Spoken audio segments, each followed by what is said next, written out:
Hello? Oh. Hi, Marleni, we're here. Okay. Yeah, I didn't see any. So I just wait, I guess. Yes. Until I hear from you. Sounds exactly. Yes. I've also muted my phone just in case because of the noises. I've muted my phone and my video, but I'm also here, Marleni. Okay.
You've likely heard the success story of quinoa, the Incan crop that in one decade went from traditional grain to global superfood. However, the quinoa you find in grocery stores only represents the tip of the iceberg. For generations, farmers in the Americas cultivated over 3,000 quinoa varieties that have unique tastes, nutritional profiles, and climate adaptation potential. Unfortunately, much of this biodiversity is now disappearing as farmers only grow a small handful of crops for the global market. For traditional crops to survive in the future, we need conservation to benefit farming communities. Researchers have developed a new approach that offers indigenous farmers tangible benefits for growing and conserving biodiversity. We call this Payments for Agrobiodiversity Conservation Services, or PACS. We're very excited to have pioneered the implementation of PACS. Farmers at our project sites are being rewarded for growing threatened crop species and varieties with high public good value. First, communities are offered landscape-wide competitive tenders. Farmer groups define conditions, including which priority species and varieties to cultivate from a crop portfolio, the kind and level of reward they need, and which farmers participate. Efficiency and social equity criteria inform the selection of communities with the most attractive bids. After signing a contract, these communities receive seeds of the agreed upon crops to cultivate. Monitoring visits occur at key moments during the agricultural calendar. During visits, Extension Services can provide technical assistance and training. Finally, upon a successful harvest, a rewards ceremony is held. The entire community receives in-kind rewards such as agricultural inputs, building, and school materials. The ceremonies can be high visibility events with government ministers and heads of national and local institutions participating. This supports the mainstreaming of agrobiodiversity into national and regional conservation policies and strategies.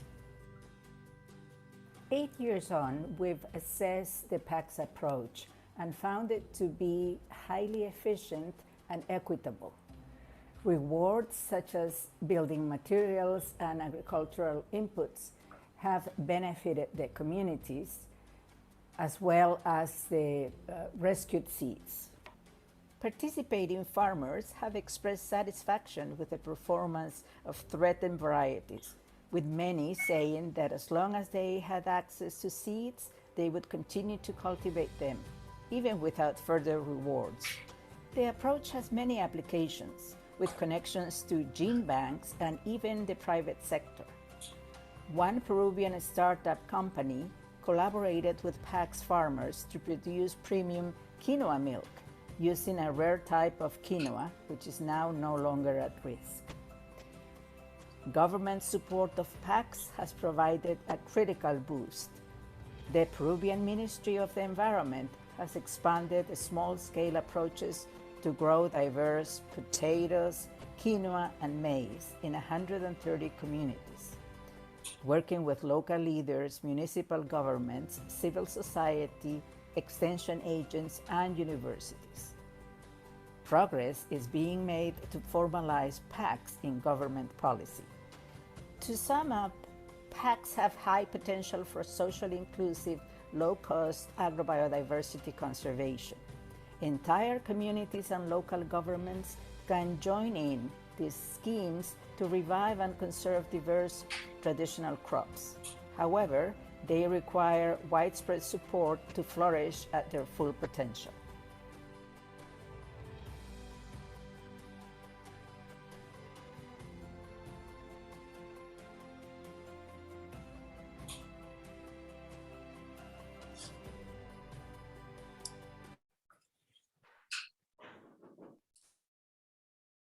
Greetings, everyone. I'm Yanni Van Beem, and on behalf of the Genebank platform and the Crop Trust staff, thank you for joining us for today's Grow webinar. Before we get started, you'll note that you're currently on mute to avoid distractions. If you have any questions or comments during the presentation, please type them into the Q&A box in your Zoom control panel. As with previous speakers, a recorded version of this webinar and the presentation will be made available on the Genebank platform website. Lastly, should our Zoom connection fail for whatever reason, you will immediately receive an email message with a new link. Please reconnect. We would love to see you back into the discussion again. I'm very pleased to introduce our speaker today. Doctora Marleni Ramirez is a biologist and physical anthropologist. Her professional experience of the last 30 years is broad and includes work in her native Peru, in Ecuador and Bolivia, Mesoamerican countries, and several others. Marleni has a sustained interest in on-farm conservation, including projects related to the use and management of native tubers by peasants in the Peruvian Andes, the conservation of native crops in northern Ecuador with an innovative component of agrotourism, and work in various sectors of international development, including the Strategic Action Plan for Plant Genetic Resource Conservation and Use for Mesoamerica. This was a science-based and participatory project supported by the international treaty. She's currently the country representative of the Alliance of Bioversity and CIAT in Lima, Peru, and is actively involved in cacao projects and the application of the Agrobiodiversity Index to community scale. This month's Grow title is Genebanks, What is Their Use to Farmers? A dialogue with the ex situ community.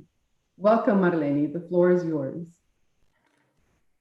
Thanks very much, Jenny, and it is a pleasure to be with you all. And let me start by sharing my screen.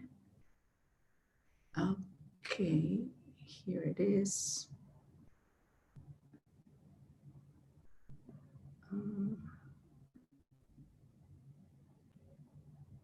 Right, the broad question is, are Genebanks serving farmers? And actually what I will talk about today is how to, share some of the examples that I know of where there is a very big role for Genebanks. And first, I will start by sharing the actual scenario, let me see, that we are facing. And let me move this because I don't know where to place this. Right, right now, as most of you or everyone knows, there are ongoing food systems dialogues all over the world, and they are being framed in the post-COVID recovery also. And also by the rural transformation processes that are being envisioned by a number of people in government and related agencies. what we have seen is that, and I'm going to speak in terms of the Latin American region, which is what I know the most, and I don't know if it was mentioned, but I'm currently living in Peru for the last 5 years. So I have been able to observe all sorts of trends happening here. What has happened with COVID is very relevant to everything that we do, because there are a couple of very important things. The COVID has had serious impacts on both socially and economic. One recent figure indicates that over a third, there has been a third, about 30% of the population is now food insecure. That's a big number and a worrisome number. So what is being planned for this recovery is what is called a productive transformation, more food, better quality and taste also. This is important. This comes from one of the vice ministers in Peru. How is this going to be done with technological innovations? There is talk also of incentives, better logistical arrangements, and whatever productive transformations we are to engage in should be environmentally sustainable. And there is a very strong call for integrated efforts. What is very, very important is that the expectation is that all of these processes will result in better livelihoods for small-scale farmers in terms of the agricultural sector. One of the other problems that I mentioned, the social dimensions of the pandemic in Latin America. I don't know if you've seen the news, but there are some social issues that have come up after the pandemic because people have not been able to go to work. And there are limitations for even selling those that are farmers, their products and so on. And we have seen very worrying social demonstrations in Colombia and now in Peru, the big divide that has been shown very clearly in the elections, which are still not decided, although there are figures already there, but they are under discussion. So what we also expected with this transformation process is that we will result in better health and nutrition for all in both cities and globally. How is this going to happen? It calls for a multi-sectorial dialogue and new governance structures, of course, because right now most of the governments work like most of the sectors in the government, agriculture, environment, production, health, work as silos. So this is something that we are hearing from the different heads of ministries at many different levels. Now, something else, this results in a number of what I call buzzwords for us to remember and think about our own role. How is that we can participate in this process? The fact that we are facing this situation is also an opportunity. So the agriculture is for the first time in Peru and some other countries in the Andes is being refocused to be based in family agriculture.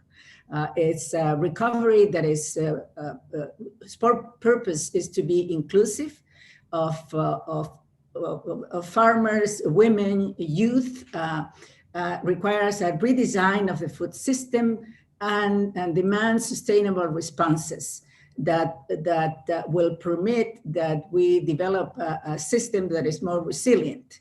And all of this is recognized as very ambitious, but it's not impossible. And so I will, oh, now where do I do the changes? Okay, now At the same time, in the community where we work, we see this slide comes from a presentation by Nigel Maxted at the latest Farmers' Pride meeting. I'm sorry, this is a picture that I took from my computer, but I was very taken by the synthesis of what is happening currently. In the meeting, there was a call to double the genetic diversity available to users. So this is very important. Apparently, the breeders are calling access to greater diversity because of the need to address climate change. And then it went on to point out that what is happening with crop wild relatives that are suffering extinction and and suppliers, users 99% of also pointing out that most of the crop wild relatives conservation is ex situ at seeding gene banks and supply users. And also pointed out very clearly that the similar data that we have for crop wild relatives is not available for land races.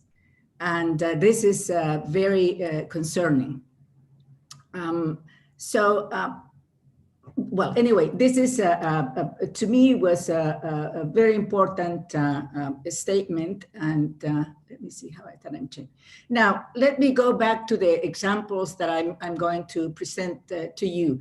This is what was shown in the initial video. I don't know if some of you were able to watch it in total. This is Resca, sorry, the slide is in Spanish, but PAX is the name of the initiative that I have been involved in for the past 10 years. Is called Payment for Agrobiodiversity Conservation Services, basically to provide incentives to farmers who are interested in growing some of the diversity that they have lost under their own terms and with a great social recognition, which it is a very important element we have realized. This is an overview up to 2020.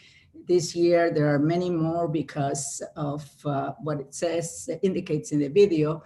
There's been a big interest by the government of Peru, particularly by the Ministry of the Environment, that has quite a big number of communities involved in these PAC schemes. This is just a picture that shows some of the different elements. At the bottom side, we see on the left bottom, we see the diversity in this case of quinoa that are being rescued from disappearing. We use the 4-cell analysis method and others to determine precisely what is that the communities would like to recover, what they have lost, or what is occurring in very few households. And they show that, or they show their interest by proposing, presenting a proposal about what is that they would like to get in return for getting access to these seeds. Now, the seeds are not, because they are varieties that are being lost, they are not easy to find. It is quite an effort to look for them around in communities in different places and to find also enough seed to distribute to farmers. One of the extreme cases is in the top right, where we were doing a PAX effort in Cusco and looking for amaranth.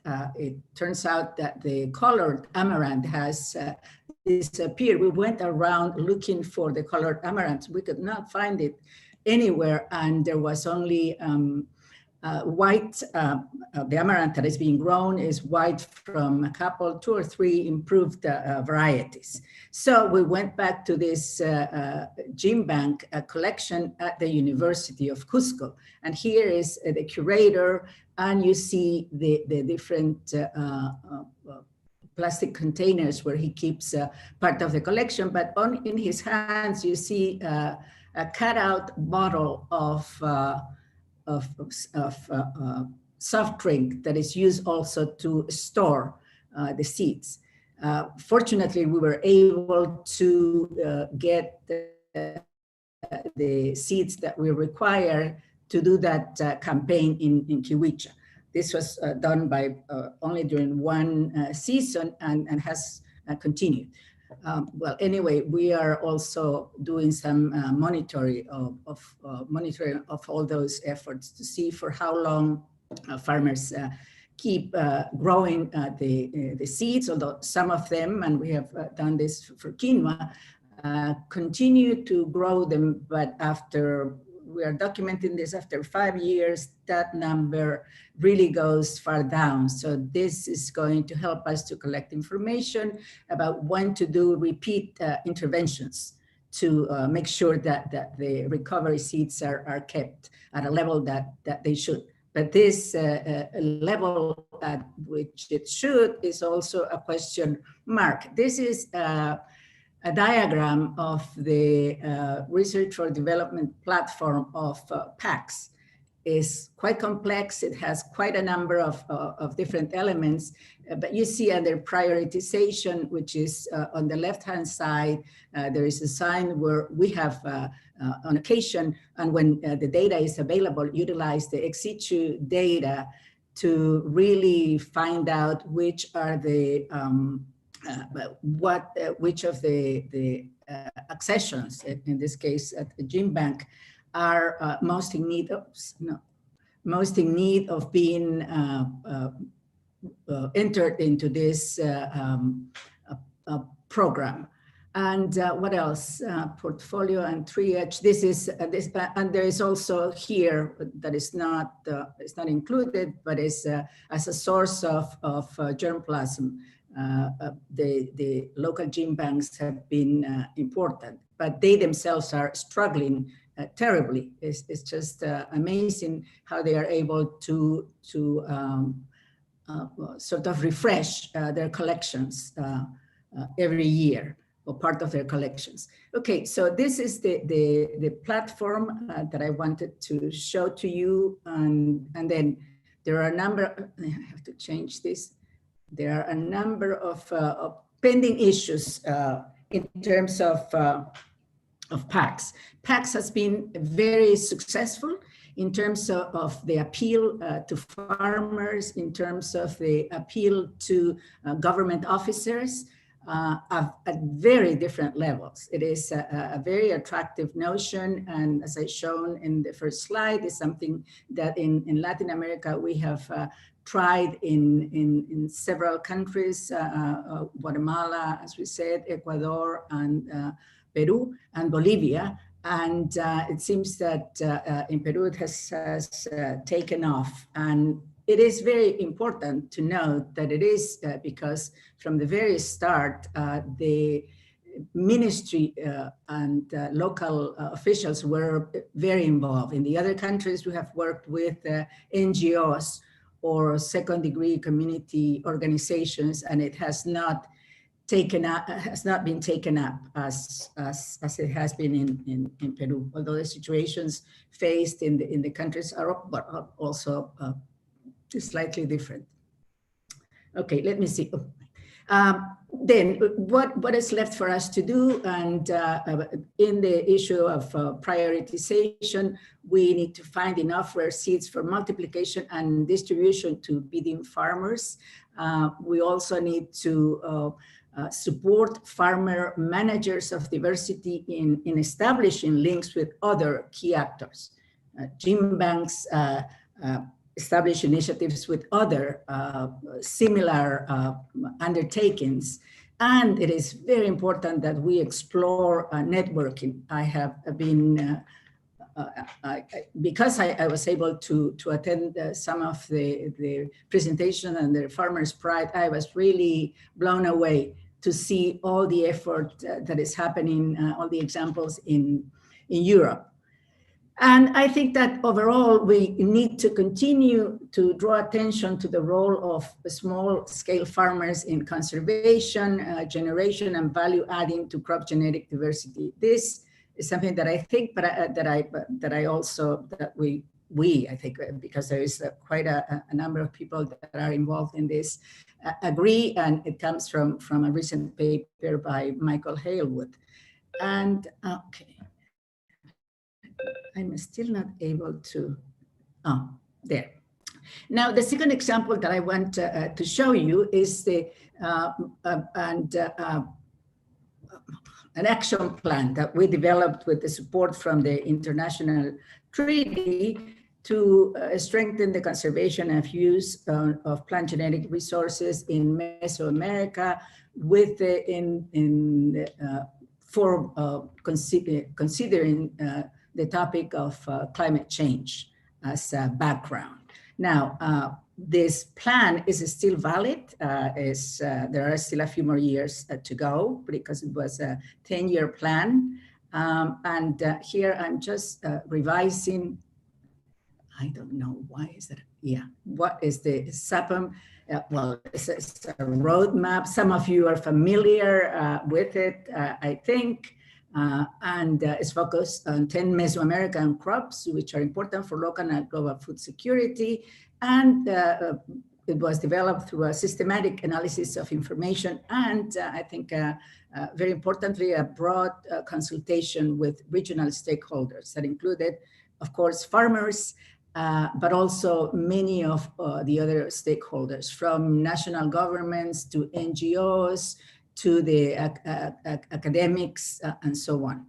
And well, this is some of the justification of why we did this and did the analysis in terms of what is going to happen to the genetic resources of the region in terms of climate change and some of the models that we use. It's because Mesoamerica is highly vulnerable to climate change.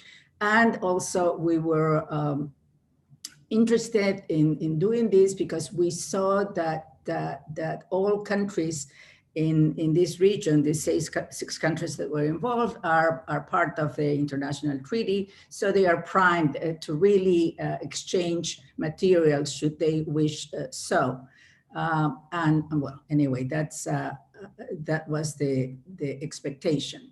We focused on 10 gene pools, as you see, the list of maize, beans, cassava, and so on, some persea, some avocado, and some fodder also, and using some criteria.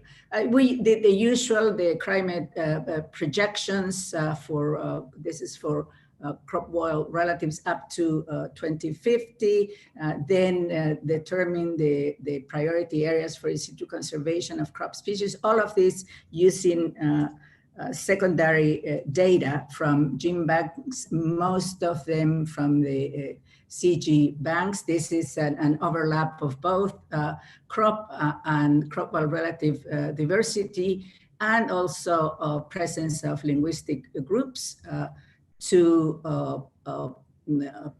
prioritize areas for conservation. In the process, we talked to farmers in the 5 countries, asking them what were their main concerns regarding climate change. And basically what they said is the need to have access to adapted seeds.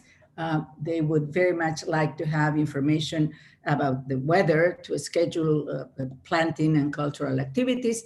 And they saw that the community seed banks could play a very important role in doing this.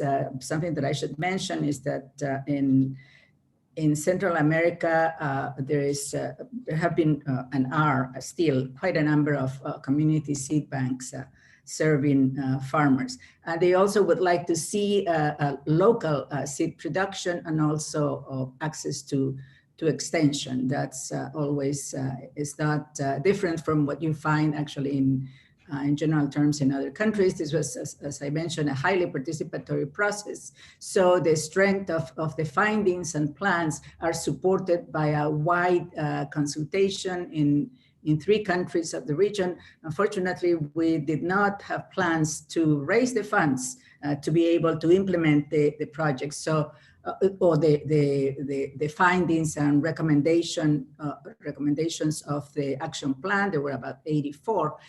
One of the interesting facts that emerged is this, after those, why is this?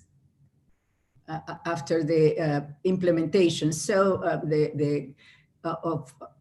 for implementation, I should say. So the participants saw themselves implementing this action plan in what are in biocultural territories connected to Genebanks, and they also imagine how we could here on the right-hand side of the screen, how we could increase the distribution of this adapted material. And then this new architecture of ex situ conservation emerged also from the consultations.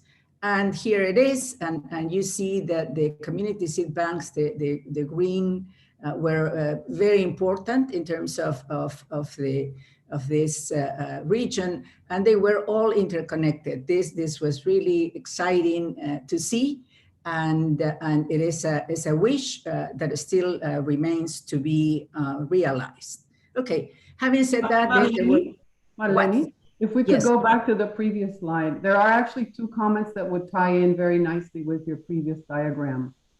Okay. Is it okay if I ask the questions at this point? Sure. We have 2 comments from the crowd.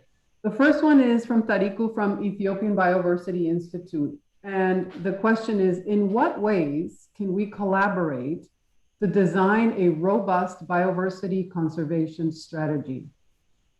Trade-off between biodiversity conservation and sustainable agrobiodiversity. So a general question, which this slide might be able to give an answer, or maybe you can say, how can we collaborate to design a more robust biodiverse conservation strategy? Well, I think that there is, I think it's very important to take into account the local efforts, and this is focused on on-farm conservation. All these initiatives, for example, taking the community seed banks, would very much need to know and learn about seed conservation methods. That is something that the community that I think that is mostly the ex situ community that I'm talking with now knows about. You know about that, how to manage banks, how to document the diversity that you have.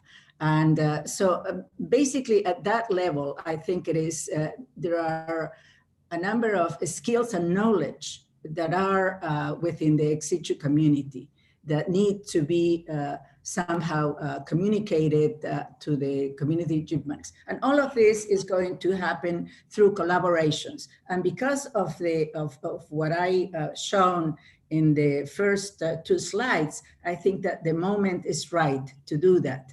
There is a demand, there is a concern at the global level that we need to do something. And so, and there are a number of suggestions on how to do that. And there are some experiences, some of them that are coming, interestingly enough, from Europe. And I think it's just fantastic. It's a great opportunity for us to do plenty. But anyway, let me continue because there is another question which we might take on a little bit later than when you have time. Yep. Please continue. Okay, no, yes, and I'm going to have to, I see that I've already consumed half an hour. We have about 15 to 20 more minutes. Yeah, not very much. So I'm going to go very quickly with the second, no, it's not the second, I think it's the same, yeah. Yeah, well, this is what is, this process resulted in.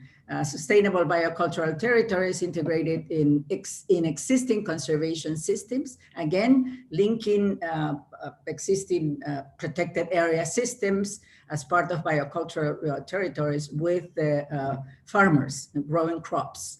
Establishment of community seed banks, crop diversification for risk management. That is very important. The collections that are in Genebanks at the moment somehow can respond to that. Now, of course, there is a lot of participatory plant breeding in Mesoamerica. So this was something that came through and then was picked up by a regional project, actually, that took up this finding, or this to be able to meet this need. And well, some capacities for meteorological data and the promotion of farmers' rights and legal frameworks within the international treaty implementation. We work with all focal points of the international treaty in all countries. So this was very useful. And the call for the creation of incentives, in which in part the PACS is a response to and had been initiated in the previous years. Now, this is 7 years forward, and Jamora from the Crop Trust made a presentation during the Farmers' Pride meeting. Again, these are shots from the screen. I found them very interesting, and just a lot of convergence and synthesis on what's happening from what we see at the ground level, if you want.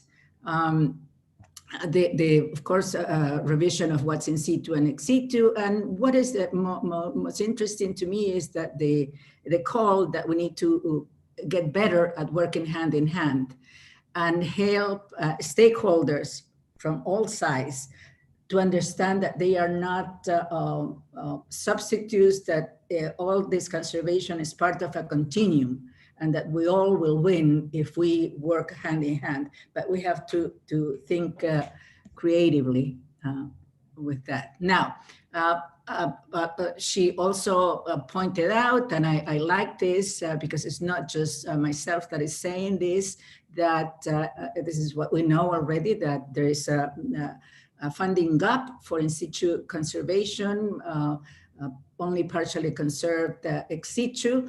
And there is a high risk of extinction and loss of traditional knowledge because of all the factors that are really, to me, are terrifying, and it's something that I see a lot here in Peru. And it is of great concern, and in other countries, Andean countries, that I have observed quite a bit. There is a big generational gap. Those farmers that are involved in conservation and are interested in becoming conservationists, if you want, are mostly old, and their children, of course, they send them all to school. There is a big generation gap that we need to work on, providing options that are attractive to these youngsters. Most of the farmers, and in the case of Peru and Ecuador, there is a high premium put on higher education.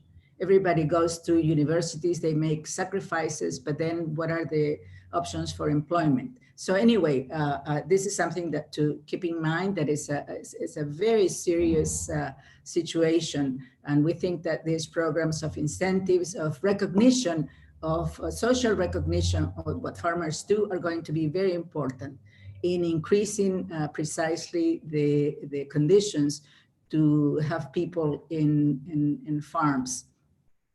Then Jamora also went through some examples of rematriation, I love that word, and repatriation of maize, and the example that most of us know about the potato park in Peru. And what is interesting to me is to see the numbers for what we have observed also, that what are the most important benefits that farmers recognize is the recovery of lost land races.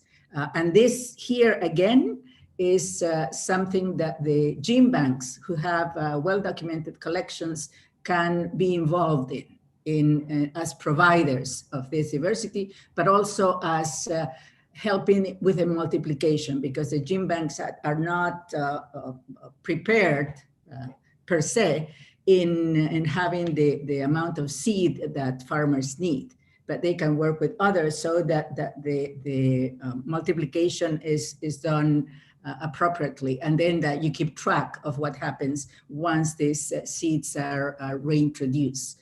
And the social benefits are here very clear: general family community benefits, the bridge between traditional and scientific knowledge is very much valued, and benefits for women. Those are the ones that keep the reputation. This is big. So it's a very important process, but it's not just about, although it is very important to feel good, but it is important to feel good. There are some tangible benefits that we through PACS are still trying to document. And also something that is very interesting, the evaluation of African rice genetic resources. What I found again is the contrast in the evaluation for the varieties and land races, that there's some greater appreciation for the land races overall. And then this I present, this is the SADC project. Just really, to me, is a great example of what is possible to do.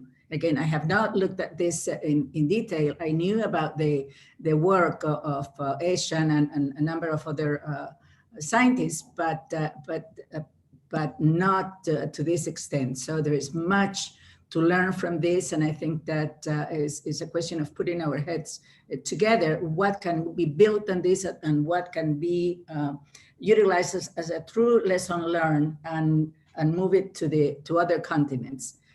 And again, I'm thinking in Latin America. This is just an example of how far that thinking has gone, the in situ networks of crop wild relative populations, and the governance, which is a very important topic to put any of this in action, and working with local communities, see how these schemes can really respond to the needs and expectations of the stakeholders for a given period of time.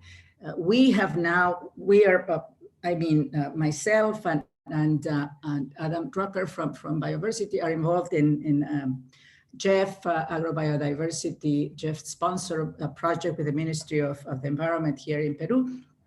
And something interesting that has happened in Peru is that recently they have created these agrobiodiversity zones in different parts of Peru. Communities get together and prepare a dossier of documentation asking for this. Is an official category. It's a category under the protected area system, and there's a lot to be done there in terms of how the communities are going to manage, how is this going to be interconnected with the rest of protected spaces, and so on. So, and we are involved in some of that, and it's a very exciting development also happening in Peru. And I think that there is much to be learned from other examples and other networks. And this is something that we have to do very fast.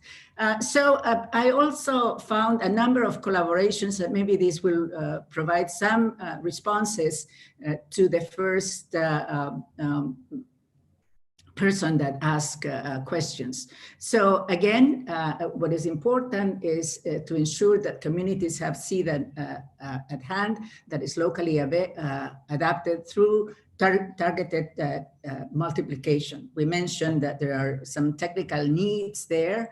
And again, this is the need for documentation and development of databases and its maintenance. There is plenty in the ex situ community that we can learn from to make this a reality. It doesn't have to be reinvented. That's what I'm saying. The best practices, there's a lot there.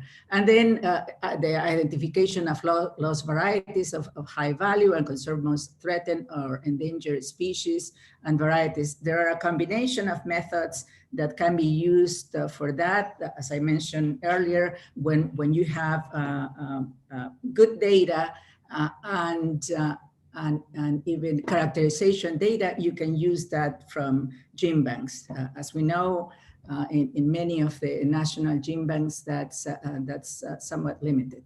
I'm not sure if I reintroduce also the reintroduction of lost varieties of high value. Again, Community National Genebank here is suggested that National Genebank can provide lost varieties, and the community seed banks can multiply and store them.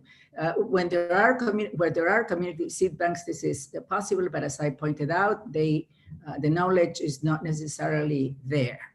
And yes, well, it's a call to carry out new research and new technologies for the storage, conservation, and multiplications. Train farmers on conservation methods, build capacity for the production of quality seed for the benefit of the farming communities, and promote community seed banks as a platform for community development, as we have seen in a number of countries, and document and share information about the emerging dynamic changes. Well, and then there are other suggestions, organize more seed diversity fairs, and all of this was adapted from some of the observations from Nigel Maxted recently. So we go back to the situation that we are facing. Frankly, I think that there is a great opportunity of working between the ex situ and farming communities in different parts of the world to really respond to this realization that we need to work on these processes. So we should I see this as a big opportunity. There is an upswelling of interest, and a convergence of interest from different continents, mentioning the farmer's pride, mentioning what is happening in the Americas. In the case of the Americas, we are particularly concerned because, as you know, we have two of the Vavilov centers of diversity, and there are lots of traditional farmers still, but they are in a situation of not having access or connections to these others that can really be their partners in the working with the diversity that they are maintaining. There are lots of things that have been written about that, and I'm really, the justification is there for us to do something together. And I think this is it. Well, as I said, the time is right. A very good ending. We have actually a lot of comments and questions. So if you don't mind, we'll go through these one by one as they have showed up. From Dr. Siddiqui in Islamabad, he says, in view of the COVID situation that you have right now, what role do you foresee of the community seed bank in family agriculture? Well, I think it continues to be important. The activities in the fields are going ahead, and I think that I don't know what's happening elsewhere. Siddiqui, I guess that's in Asia or North Africa. Pakistan. Yeah. Pakistan, yes, in Pakistan, but in Peru and Ecuador, Bolivia, as far as I know, the activities are continuing, although there are lots of limitations. But I think that the community seed banks are really important as a social platform that really allow to diversify and take on other functions, such as this one that has to do not just as repositories of seeds for one season or two. I think that there is plenty more that can be done based on all the examples that we know from different parts of the world. I really think that their role in, how can I say, in empowering the local farmers is much greater than just a place to store things. And this is something that needs to be worked on and just put it there forefront. Yeah, excellent point. There's another very, very interesting question about encouraging farmers, especially big farmers that take part in the movement and conservation of plant genetic resources. When most of them, how would you encourage them to come into this fold of conservation when in fact they're sourcing out and buying their food from big production companies? So how do you persuade the bigger farmers to buy into what the smaller farmers are doing? Yeah, that's it's not easy, but I think the pressure has to come from the peers, and you have to appeal to their own self-interest also. I think that the environment that we're living in is giving a lot more value to food that is organic, that if you know who is growing it, there are many people, not just in the developed world, but in developing countries that are valuing that. That's why, and there is a pride in being able to do that. And so you have to find those farmers. I give you an example, which is something that has boggled my mind. In Peru and Bolivia are the centers of diversity for capsicum. Not very many people know about that. Most of us think that is Mexico. That's really not the case. And what happens in Peru? You go, there's a big growers of capsicum, but they are growing the varieties from Mexico, jalapenos and something. So it is, and then you have to do a lot of education and appeal to a number of different of their own interests. And I think that's, you have to find the space, but I really believe that it's very important that at the higher levels of society, this is common talk. What are the aspirations? What do we really want to consume? Do we want that what we eat really is really what you are, and what you support is really what you are? You have to appeal to all those important interests. I think that more and more you cannot be indifferent to what's happening. So I would say let's think about those campaigns. It's not to make everyone cry, but it is everyone, on the contrary, to make them proud of what they are. And everybody likes that, I think. Yeah. A sense of ownership of their own. Exactly.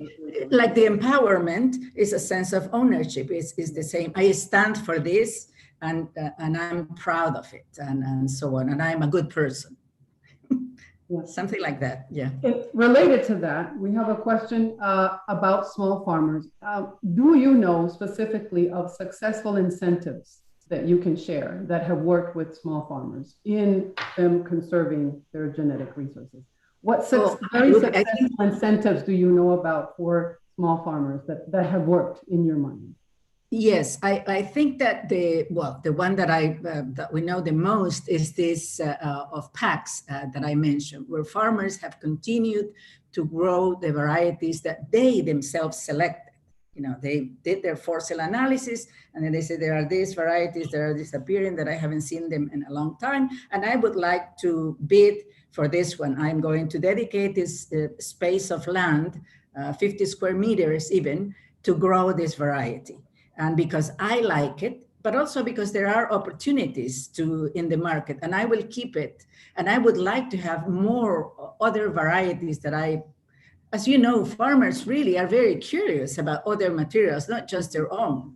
They really want to experiment. And some of the comments under the PACS initiative is that farmers say, we don't need incentives even, we need seeds.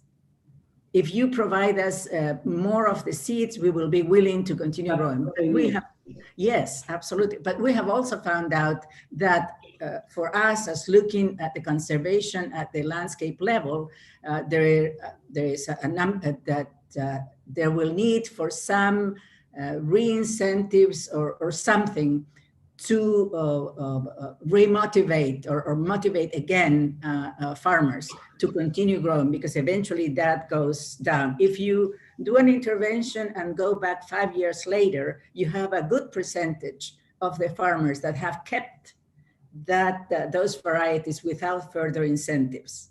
But then after that, it goes down very quickly. So anyway, that's those are successful, and also in other cases, we have been able to interest some entrepreneurs that have tried some of these varieties, and because of all the multiple messages that go with them, being able to place them in the market and make orders. And this is an example that we show in the video of quinoa milk. And it's a small enterprise of a Peruvian American entrepreneur, a young one interested in exploring, and that found something that is doing very, very well. And in that sense, for those interested in conservation, we have solved the issue of conservation, because the population now of that variety is quite large. So it went from being in danger, at risk, to not. Now we have a milk in the supermarket that's made from it. I can't wait to try it, by the way. Oh, really? Yeah, no, it's so yeah, no, I have tried every single thing: coconut, walnut, almond, so now they're coming out with, for example, like quinoa milk. So that should be very interesting to try. A very good incentive. Related to that question, we have a question from Norma Manrique from SIP. Are the PAC initiatives with government support? Are they supported by the government? Or where does the funding come for these PACs? Well, initially, for the first few years, we used grant monies for the rewards, because what needs money are the rewards, the meetings with the farmers to determine the varieties that are at risk, and so on.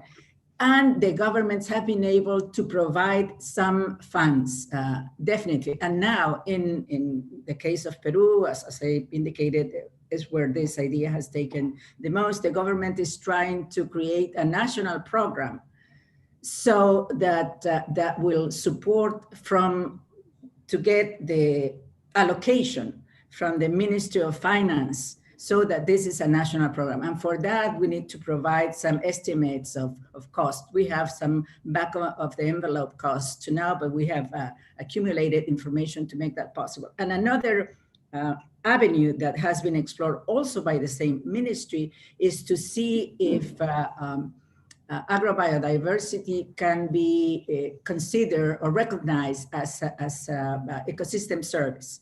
That's still under in the works, and we got that to be included in one of the documents that are generated in this process by the Ministry of the Environment. So those two avenues are being sought to make this something that will, because the government, although they do have money, they cannot pay for these incentives to farmers.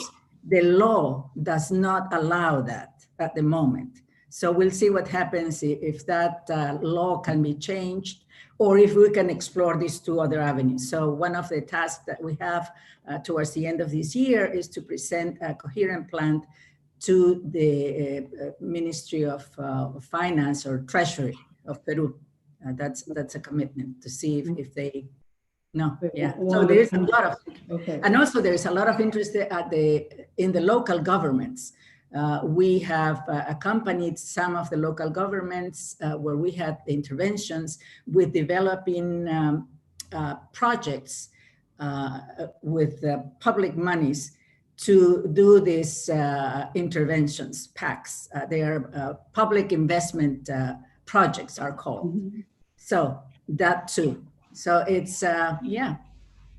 And now we are looking at crowd funding, by the way. We're going to start looking at crowd funding. So that might work. It might. Sometimes it works, sometimes it doesn't. Exactly. We have a very interesting question here. We have about 4 to 5 more minutes. So because we would like to have everybody, give everybody a chance to ask their questions. They're long answers, but maybe we can reduce them and give everybody a chance to have an answer. This is really interesting. Do you identify any inequality within the willingness to accept prizes to conserve seed? In other words, is the prize fair?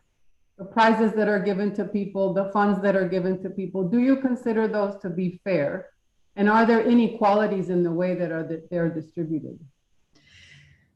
I think that farmers are, when they make their bids, they are usually helped by people around them and to make, to be competitive. So, and there is a curve. So there are, and of course they are asking for things in kind, it's never cash, right. But of course you have to buy them, whatever they, even if they are mattresses or other school supplies. And I don't know if it's fair or unfair, but we can see big differences in what farmers ask. And I think, and that seems to have to do with how much interest they have in actually getting the seeds, and how is that they think that they are being competitive. And this is something that the farmers themselves are learning in the process. We are not witness to those conversations. Transactions, yeah. Yes, amongst themselves in terms of deciding why this group, because there are several groups, and we often don't select all of them, unfortunately, for lack of funds. And also the offers are distributed along a curve. From more to less, we knew, for example, for quinoa, when we had the first interventions in Bolivia, that the Bolivians were asking for a lot more a lot more for their effort to grow X variety, as opposed to the Peruvians on the other side of the Altiplano. Yeah, I have a question of my own, actually. The question that we had for this Go webinar was, are the gene banks serving the farmers? So if you had to name one thing that gene banks have not been doing too well, what would you ask us or ask gene banks to do to serve you? What would you like us to give you? What would be the number one thing that you would want right now to gene banks to give you? What would that be? I think it would be very good to give some form of technical assistance and a recognition of what they have. And maybe also the other one, so because this goes, that all of this is wrapped up in this recognition also, because most of the farmers, nobody pays attention to them actually. And so, and also to see them as perhaps sources of new materials. That would be wrapped up in that. And I will say that there are technical assistance, recognition, and new materials. Exactly. Okay, that's perfect. That I think is in a nutshell. It's 9 o'clock. Would people mind if we continue a couple more minutes? There are very interesting questions for those of you that need to leave. I'm sorry to see you go, but I think it would be great if Marleni is willing to continue. Maybe some of us can stay on and answer a couple more questions. Is that okay? With you, Marleni? Is that okay to continue? No, it's fine. Absolutely. Okay. This is another very interesting question from Mr. or Mrs. Bansal. What is the mode of protecting the farmers' rights? Well, is the right, farmers' rights is to for example, to have access to new materials is one. Access to materials that are being lost. That is absolutely one of the elements as far as I understand it. And this is what PACS is offering to them. And also something we mentioned that it is, it seeks social justice. I think we have used some of those words in some of our writings. And indeed that's the case, because in the selection of bids, they are not only based on how much they cost, but actually who is making the bids. I think that we are, as I mentioned, very conscious that farmers are getting old. And we, in the composition of the bids, we see if there are younger farmers, younger families, and if there are women, and if there are, sorry, widows or so. And we try to consider those as favorable points also. And because there is a lot of knowledge in the generation of the older generation, but in the younger one, obviously we want to support that they get involved in these efforts. Okay. There are two actually related comments, and this will be the last one, from Norma Manrique about the restoration process that has been in place in CIP for decades, where they restore things that have been collected in the 1970s back into Parque de la Papa and other communities in Peru. And she hopes that there is momentum to let them continue the funding. But related to that is Sophia's comment, and she says, what farmers and community characteristics play a role in actually having successful conservation initiatives? In other words, it's not just about the one side pushing for the conservation and the acknowledgement. It's also the characteristics within the farming community that makes them engage and actually be successful. So what community characteristics are playing a role in this successful agrobiodiverse conservation movement? Yeah, I think that they have to be somehow organized around even a group, and there have to be some champions, even within themselves. That's really important, and members that are committed and that would pull the rest to comply. And we have observed some of this also, that there were some cases. You said, I'm going to grow X number of square meters or such and such. And there is one or two farmers that are not, have not really taken care of their fields, but the others come up and try to meet that collective commitment that they have made.